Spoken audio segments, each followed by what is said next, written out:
Po sa ating lahat. Pwede ba nating batiin yung ating katabi ng magandang umaga? Praise the Lord. Pwede ba nating palakpakan ng Panginoon po sa huling pagsamba natin ngayong taon at matagal po tayo ulit magkita-kita. Next year pa po tayo ulit magkita-kita. Okay, yan. Salamat po sa Lord dahil nandito po tayo para mag-aral po ng kanyang salita po. And tatapusin po natin yung ating series po dito sa The King Has Come. Nawa ay sa ating pag-aaral po na ito ay naghari po ang ating Panginoon sa ating mga buhay at sa ating pamilya at sa ating pong simbahan. Now, this month po, we discuss po itong mga bagay po na ito. First Sunday, we discuss Promise King, that Jesus is the King of Restoration, that Jesus is the King of Joy. And today po, ating pong pag-aaralan na si Jesus po is the King forever. No? He's the King forever. Now, tayo pong mga Pinoy po ay sanay tayong naghihintay or masaya din tayo naghihintay. Tama po ba? Madalas po, meron din talaga tayong mga hinihintay. For example po, sahod. Sa katapusan, hintayin natin yun, di ba? Ano pa po, yung pag may mga sakuna, di ba? Naghihintay tayo ng tulong. Okay? At lalong-lalo na po sa ating bayan, naghihintay din tayo ng pagbabago sa ating bayan. Tama? Lahat tayo. Naalala ko po, yung tito ko po, si Douglas MacArthur. Okay? Joke lang po. Okay? Di ba? Ang sinabi niya, no? Sabi niya, kilalang to sa history. Napag-aralan natin to nung elementary po sa Hekasi. Hekasi ba? Yan, I shall return. Sinabi niya, I shall return, no? American soldier, nangako po siya na babalik siya. Bumalik po ba siya? Okay, bumalik po siya, no? Nangako siya March 1942 at bumalik po siya October 20, birthday ko pa. Pero 1944 po, okay? Wala pa ako lang, okay? And 1944, bumalik po siya. And may mga pagbabago po, yung kanyang pagbalik, no? Kalayaan ng Pilipinas kasi during the World War II, ito nangyari po. And kung ito po ay nangako na babalik, at tinupad niya, how much po yung ating Panginoong Hesukristo? Siya po ay nangako nung siya po ay umakyat sa langit at sabi niya, siya po ay muling babalik po sa atin. Kaya po yun po yung pag-aaralan po natin ngayon. No? The King is coming again. Be ready because the King will come again. The King is coming again. Bakit po mahalaga to? Kasi ang Pasko po, mahalagang pag-usapan ng Pasko. The first coming of Jesus. Mahalaga din, pag-usapan din po natin yung muling pagdating ng ating Panginoon. The second Christmas. The second Christmas. And pinangako po yan ng ating Panginoon. Bakit mahalaga din? Kasi alam niyo po ba, yung prophecy ng first coming of Jesus, meron 300 plus prophecy ng unang pagdating ng ating Panginoong Hesukristo. 300 plus. Pero alam niyo po ba, yung prophecy, yung mga propesya ng muling pagbabalik ni Jesus ay 3 times doon sa unang niyang pagbalik. Kaya kung tinupad ni Jesus ang propesya sa kanyang unang pagbalik, lalong-lalo na po kaya sa kanyang muling pagbabalik, sa kanyang pangalawang pagbabalik. Okay? Kung noong first coming po, pagkakaiba ng first coming, second coming, nung unang pagdating ni Jesus, silent, no? Very silent, konti lang nakakaalam. Pero the second coming, sabi po ng Bible sa atin, seen by all. This will be glorious and powerful. Kung una, dumating siya sa Bethlehem, sinilang siya sa Bethlehem, sa pangalawang pagbabalik po, siya po ay babalik doon sa Mount Olives. No? Kung saan siya umangat. Di ba sa Acts chapter 1, umangat siya, nandun siya sa Mount Olive. Sabi ng mga angel, kung paano umangat ang Panginoon, umakyat, doon din babalik ang ating Panginoon Kristo. Unang pagbalik, He was rejected by many, but sa kanyang muling pagbabalik, He will be recognized by all. First coming, konti lang naniwala, pero sa pangalawang pagbabalik ng ating Panginoon, every knee will bow and every tongue will confess that Jesus is Lord. First coming, Savior, para sa ating mga kasalanan. Second coming po, He will be the Judge and the King. First coming, crown of thorns, nung siya ay pinako sa cross, pero sa second coming po, He will be crowned of glory ng kaluwalhatian. Majestic ang kanyang muling pagbabalik. Kaya, napakahalaga po. If we talk about first Christmas, napakahalaga din na pag-usapan natin yung muling pagbabalik ng ating Panginoon. Amen? Kaya every last Sunday of the year, we will talk about the second Christmas. Kasi po, bakit po? Kung paano mo tinanggap ang unang pagdating ni Jesus, may malaking epekto ito sa iyong buhay na walang hanggan. Dumating si Jesus, naisilang si Jesus, namatay si Jesus. Kung paano mo pinaniniwalaan yun, it will impact your eternity. No? Maniwala ka ngayon na si Jesus ay dumating para bayaran ang iyong kasalanan, patawarin ka. God will give you eternal life. And kung paano mo pinapaniwalaan ang muling pagdating ni Jesus, ay malaking epekto ito kung paano ka mamumuhay ngayon. Naniniwala ka ba na si Jesus ay muling babalik? Sooner or maybe mamaya tomorrow, di natin alam, sabi ng Bible, malaking epekto po ito kung paano tayo namumuhay po ngayon. Amen? Naniniwala ba kayo? Kaya bakit po tayo maniniwala o bakit ba tayo maghahanda sa muling pagbabalik ng Panginoon? At paano tayo maghahanda sa muling pagbabalik ng Panginoon? Tatlong bagay po. Tatlong bagay. Bakit tayo maghahanda sa muling pagbabalik ng Panginoon? Bakit po? Kasi merong katiyakan ang lahat ng sinabi ni Jesus. The certainty of God's Word. Pangalawa po, kasi para magkaroon tayo ng lakas ng kalooban na magpatuloy. Courage to endure. At para hindi tayo magdurusa ng walang pag-asa. The comfort of Christ's return. Unahin po natin. Number 1, certainty of God's Word. Bakit tayo maniniwala na si Jesus ay muling babalik? Kasi po sinabi niya. Si Jesus po mismo ang nagsabi. Tingnan niyo po, lahat ng prophecy about kay Jesus, lahat ng sinabi niya ay nangyari po. Amazing. And this is amazing. Now, Matthew chapter 24, verse 2. Ito po ay nung kinausap ni Jesus yung kanyang mga disciple sa muling niyang pagbabalik. Anong mangyayari in the future? Ang sabi niya, sinabi niya sa kanila, nakikita ba ninyo ang mga gusaling iyan? Referring to the temple. Tandaan ninyo, darating ang araw na wala riyang matitirang bato sa ibabaw ng isa pang bato. Lahat ay iguguho. Si Jesus, ang tinutukoy ni Jesus dyan is yung temple, yung templo. Alam natin yung nangyari sa temple, di ba? Ito po, sa Israel, merong ganito na lang ngayon. Ang tawag po natin dito is wailing wall. Dito po nagpipray ang mga Hudyo. Dito po sila. Kahit yung mga turista po, pag pupunta kayo sa Israel, dito po, nagpipray dyan sa wailing wall. Ang tawag dyan is retaining wall. Parang pundasyon yan doon sa gusaling nasa itaas. Kasi yung templo kasi nandun sa mountain, no? Nandun sa taas. And yung wall po ng alam niyo po yung wall ng templo, ito po makapal. Lalong-lalo po yung wall ng templo.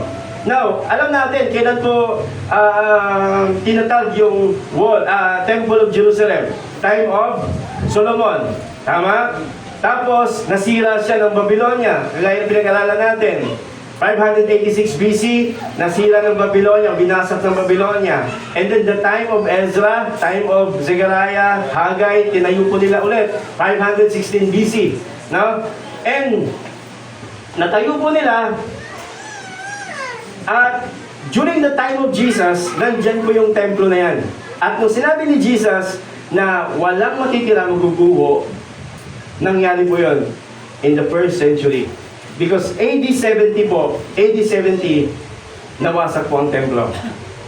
Paano nawasak? Ito po, amazing po. Ano sabi doon? Guguho daw po lahat. At paano po nawasak? Kasi yung mga Pharisee, yung mga scribe, yung mga Sadducees po, magugulo, mayayabang yan sila eh. Eh nag-aaway-away sila during AD 70. At yung mga Hudyo kasi, ano sila, hindi sila nagpapasakop sa Roma. Kaya nagkaroon ng malaking pagkakataon ang Roma para wasakin ang templo, para sirain, patayin ng mga Hudyo. And during that time po, sinunog nila yung templo. Sinunog nila yung templo. And nung nasunog, siyempre, bato po yan. Paano masusunog ang bato? Paano guguho ang bato? Pero ito po nangyari. Dahil yung templo po ay yung parang bubong niya is gawa siya sa ginto. Nung sinunog, natunaw yung mga ginto at pumasok doon sa mga pader ng templo. Puro ginto yun. At dahil yung mga Romano po ay greedy, ang ginawa po nila, dahil nakita nila yung ginto, nasira, pumasok dun sa mga wall, ginuho nila. Ginuho nila para makuha nila yung ginto. Kaya, ano sinabi ni Jesus? Nangyari po. Ibig sabihin, yung muling pagbabalik ng Panginoon, bakit tayo aasaw sa muling pagbabalik ng Panginoon? Kasi lahat ng sinabi ng Diyos ay mangyayari. Kaya nga, napaka-importante sa buhay po natin na meron tayong pinanghahawakan ng salita ng Diyos Amen ba? Kasi kung meron tayong pinanghahawakan ng salita ng Diyos, sa kalooban ng Panginoon, sa kapanahunan ng Panginoon, mangyayari at mangyayari. Amen? Amen po ba? And sa Zechariah chapter 14, ito po yung mangyayari. Naglista po dito. Actually, hindi ko nililista lahat kasi madami. Future events po ito. Una, anong sinabi ni Zechariah? Mangyayari sa muling pagdating ng Panginoon. Nations gather against Jerusalem. Marami daw pong mga nasyon. Can you imagine? Maliit na bansa, pero maraming parang galit o maraming nag-aaway. Maliit lang bansa, di ba? Pero alam niyo po, even today, may mga bansa po na nag-uusap-usap para lang i-oppose, wasakin, sirain ang bansang Israel.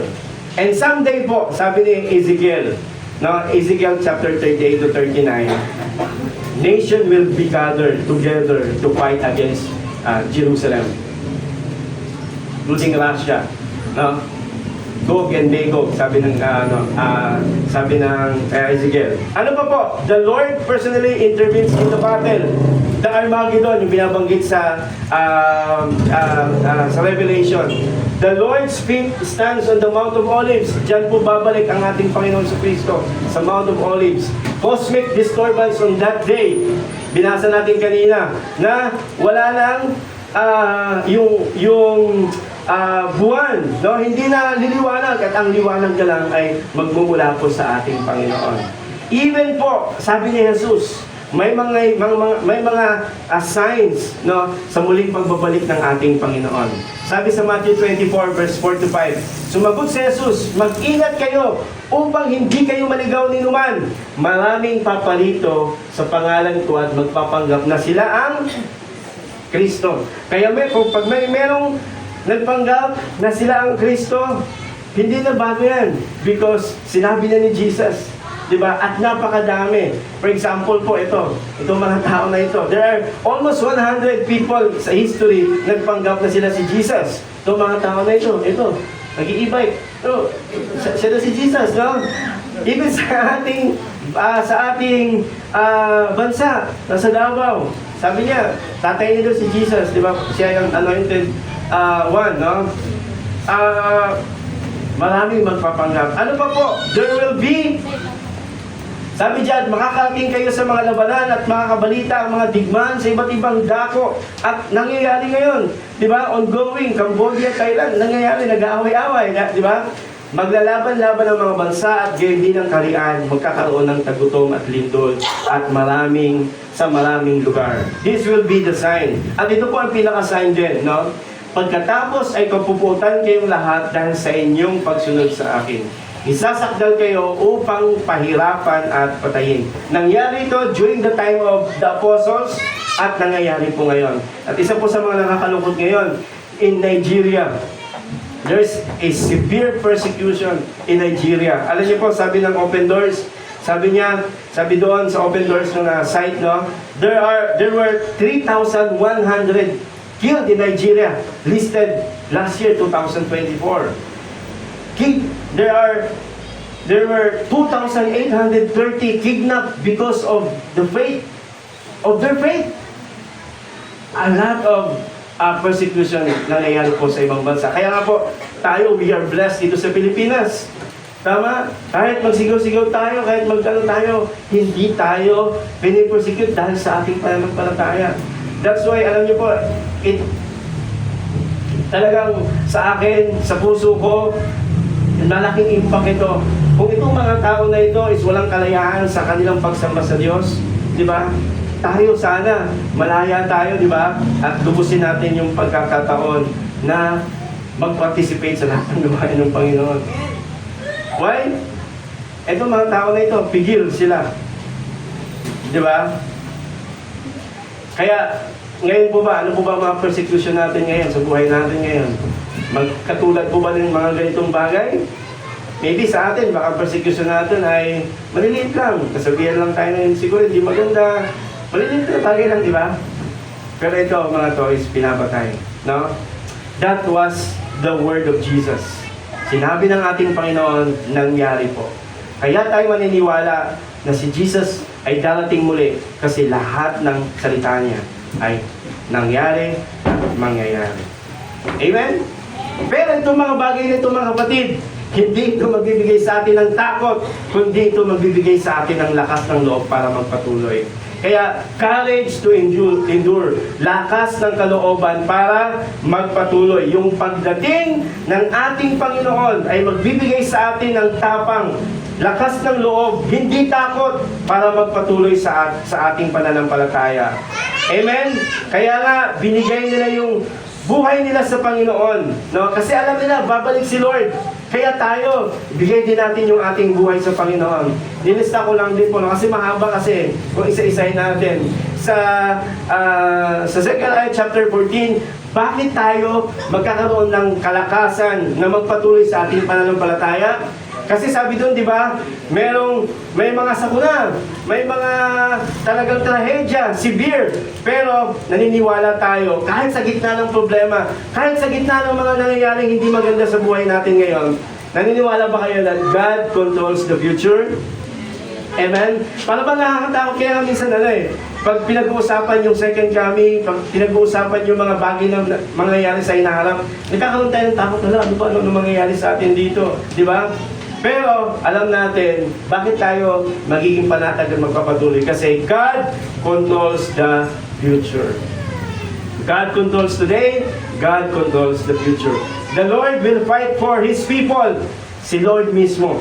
Ang sabi nga dyan sa Zechariah, bababa mismo si Jesus para ipaglaban yung kanyang mga hinirang. Jesus will return personally. God rules even in dark seasons. Bakit tayo napapatuloy? Kasi alam natin ang Diyos ay hari. Siya ang may kontrol ng lahat ng bagay. Kaya in times of dark seasons of our lives, mga mahirap na sitwasyon, si Lord po ang naghahari. Naghahari at maghahari. Restoration and life are coming. Christ will reign forever. Justice will be done. Amen? Hindi tayo, of course, nalulungkot tayo sa nangyayari sa bansa natin. Ako nga po, parang minsan pag nakikita ko, sabi ko, ano pa itong mga to? Wala bang takot itong mga to? Wala bang nilalagay nila sa mga kamay ang batas? Pero alam niyo po, ang kalakasan natin para magpatuloy pa rin sa buhay na ito, justice will be done. And holiness will fill the earth. Kaya mga kapatid, no, habang nabubuhay tayo, ngayon ay patuloy tayo maglingkod sa Panginoon. No, magpatuloy tayo. Whatever yung ating haharapin, marahil this 2026 is may mga pinagdaanan tayo sa buhay. Meron ba tayong mga mahirap na pinagdaanan ngayon 2026? Ay, 25, sorry. 25. Di ba? And possible, we don't know anong mangyayari next year, 2026. We don't know, pero we have the courage to endure, to persevere. Amen? Maglilingkod pa rin tayo sa Panginoon. And lastly po, Christ, comfort for Christ's return. Hindi tayo nagdudurusa ng walang pag-asa. Hindi tayo magdudurusa ng walang pag-asa. Ang sabi ng Panginoon sa atin, sabi dyan sa 2 Corinthians 4 verse 16 to 17, kaya hindi kami nasisiraan ng loob, sabi ni Pablo, kahit na humihina ang aming katawang lupa, patuloy namang pinapalakas ang aming espiritu araw-araw. May mga problema, may mga pagsubok na pinagdaraanan, pero hindi daw sila pinanghinaan. Bakit po? Sabi dyan, ang bahagya at panandaliang kapigatiang dinaranas namin ngayon ay magbubunga ng kagalakang walang hanggan at walang katulad. Bakit tayo merong comfort? Sa muling pagbabalik ng ating Panginoon, because unang-una, yung mga kapigatian, mga problema natin na inaharap mo sa buhay is panandalian lang daw po. Temporary. Amen?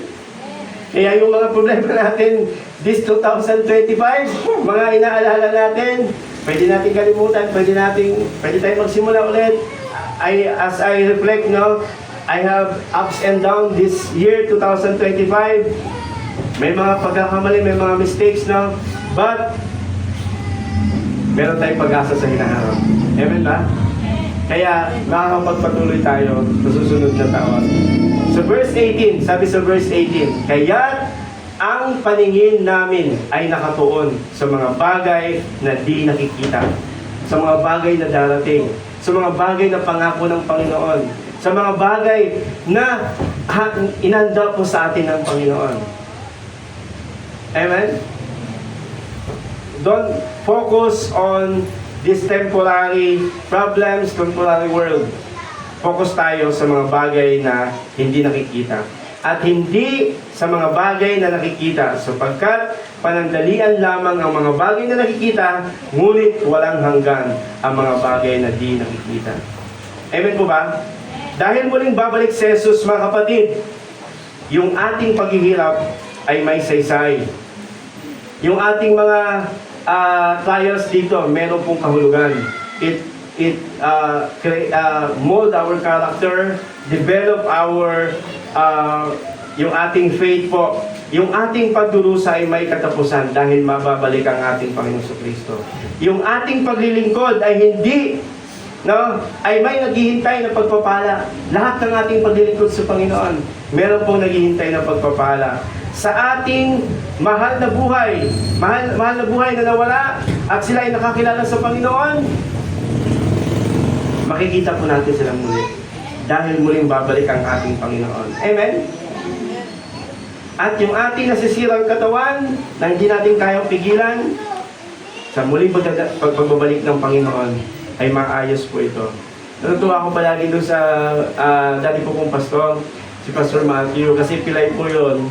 Tapos, biktima siya ng polio.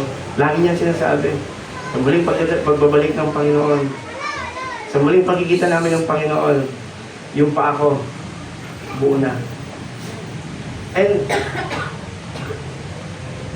very touching sa akin kasi nakikita ko yung yung paglilingkod niya talaga, walang tigil sa paglilingkod. Kahit pilay, kahit may iniinda, grabe yung kanya pagpupusigi sa paglilingkod sa Panginoon. Why? Because there is hope. Mayroong naghihintay na pagpapala. And that promise of God, promise of Christ, is very comforting to us. Amen po ba? Amen. Ano dapat natin gawin? Application natin. 4 application. Number 1, be ready and be alert. Dahil muling babalik ang Panginoon, huwag tayong magpa-banjing-banjing bilang isang Christian. Maging handa tayo at maging alert tayo. By the way, yung pagiging ready at saka alert, magkaiba po yan. Parang sa guard, sa guard, di ba? Sa guard, naka-duty ka ngayon, maganda ka, punta ka doon. Maging ready ka. Pero yung pagiging alerto, yung buong duty niya, lagi siya nakabantay. no? Laging nakabantay sa pwedeng mangyari. Dapat ganun din po tayo bilang mga anak ng Diyos. Hindi dapat tayo para bang relax lang, no? Bilang isang anak ng Diyos. Dapat lagi tayong mabutan tayo naglilingkod sa Panginoon. Di ba, binibigay natin yung panahon natin sa Lord, binabasa natin ang salita ng Diyos, nananalangin tayo. Amen? Merong parable sa Bible sa Matthew chapter 25. Merong 10 virgins. Yung 5 is naging handa sila. Yung oil, meron sila. Tapos yung 5 wala. Dumating yung ikakasal at wala silang pang ilaw. Babalik ang Panginoon. Ang tanong na lang is, are we ready? Are we ready? And be still, no? Be at rest. Be peaceful because God will come back again. We don't know what will happen in the future, but God's promises, God's return is sigurado po, is a certainty. Certainty. Amen? Be holy. Magpahabanal tayo. Lumakad tayo sa kalooban, sa katwiran ng Panginoon. Dalawang bagay lang naman mangyari pa sa buhay natin eh. Number 1, maabutan tayo ng muling pagbabalik ng Lord. Pangalawa is kukunin na tayo ni Lord. Kaya habang nabubuhay tayo, lumakad tayo sa kabanalan. At ano pa po? Be active in sharing the gospel. Because God will come back again, mag-share tayo ng gospel. Amen? Nung nakaraan nga po, parang kasama namin yung family ni Jen, tatay niya, nanay niya, kasi hindi pa sila talagang binibigay fully yung kanilang buhay sa Panginoon. Actually, nung Pasko, target namin na mag-pray tapos mag-share ng gospel. Tapos medyo nagkagulo na, may mga delay sa doon sa parang program. Nagkagulo na, kaya walang nangyari. Walang nangyari. Buti na lang, last, kailan ba yun? Basta parang lumabas na kami tapos nagtambay-tambay lang. And siyempre, kain. Tapos after kumain, nag-pray kami. And yung prayer, sinadya ko talaga. Yung prayer about the gospel. No, kahit ganun simpleng bagay lang. The prayer is about gospel. Para marinig nila yung gospel. Para marinig nila yung mabuting balita. Sometimes, baka kulang yung oras natin para mag-share kahit sa prayer. Ipakilala natin ang ating Panginoon. Natutuwa nga kami kasi yung tatay niya, hindi naman talaga gusto kumatin yun ng simba eh. Pero sabi ng tatay niya, sinabi sa amin ng kapatid niya, nag-aaya daw magsimba doon sa lumalapit na simbahan doon sa amin. Kaya ibig sabihin, meron nangyayari if we do our part to share the gospel. Because God will come back again. Amen? Masaya na sama-sama tayo dito, but our time dito sa mundo na ito is limited compared to the promised eternity doon sa kalangitan kasama ang Panginoon. Kaya let us be active in sharing the gospel, especially to our family, sa mga taong kakilala natin malapit sa atin. Who knows, no? Anong mangyayari? But our comfort, no? Jesus will come back again. Amen? Amen. Pwede ba natin palakpakan si Lord? Kaya ngayong Pasko, bagong taon, may mga reunion. Di ba magsama-sama? At marahil, meron tayong, I believe, bibigyan tayo ni Lord ng pagkakataon na ibahagi si Jesus kahit sa mga simpleng pagkakataon lang. Magtanim tayo. Okay naman, baka natamnan na, magdilig tayo. And sooner or later, magbubunga at magbubunga po yan. Amen? Sabi ng 2 Peter chapter 3, verse 9, ito po pangako ng Panginoon. Ang Panginoon ay hindi nagpapabaya sa kanyang pangako gaya ng inakala ng ilan. Kasi sabi nila, ay, hindi na babalik si Jesus. Sabi nila, ay, tagal-tagal ng pangako yan, yan. Pero alam niyo kung bakit hindi pa bumabalik si Lord? Sa halip, nagbibigay siya ng pagkakataon sa lahat sapagkat hindi niya nais na may mapahamak. Kundi ang lahat ay makapagsisi at tumalikod sa kasalanan. Kung tayo, ikaw, hindi mo pa binibigay, hindi mo pa sinusurrender yung buhay mo sa Lord, binibigyan ka ng Panginoon ng pagkakataon. Bakit hindi pa siya bumabalik? Binibigyan ka ng pagkakataon ng Panginoon para ibigay mo yung buhay mo sa ating Panginoon habang nabubuhay tayo. Amen? At kung meron tayong mga kakilala na hindi pa nakakilala sa Lord, binibigyan tayo ng Panginoon at sila ng Panginoon ng pagkakataon para makarinig ng mabuting balita. Amen ba? Sabi dyan, verse 14, last verse, kaya nga, mga minamahal, habang naghihintay kayo, sikapin ninyo kayo'y madatnang namumuhay ng mapayapa, walang dungis at walang kapintasan. Sabi ng Bible, sikapin. Make an effort. No? Magsipag. Gawin ang makakaya. Of course, magagawa natin yon dahil sa biyaya ng Panginoon, sa lakas na binibigay sa atin ng Banal na Espiritu. Pero let us do our part. Na madatnan tayo ng Panginoon, umuling pagbabalik. Yan. Mapayapa, walang dungis. Kaya, ang tanong ko po sa inyo, what if Jesus will come back tomorrow? Are we ready? Are we ready? Are we ready? We don't know kung kailan babalik ang Panginoon. Sa mga hindi nakakilala kay Lord, isang napakalaking trahedya. Pero sa mga nakakilala sa Diyos, isang malaking pagdiriwang at pag-asa sa buhay po natin. Amen? Let us pray po. Aming Diyos, Ama, salamat o Diyos dahil sa iyong mga salita, sa iyong mga pangako, Panginoon.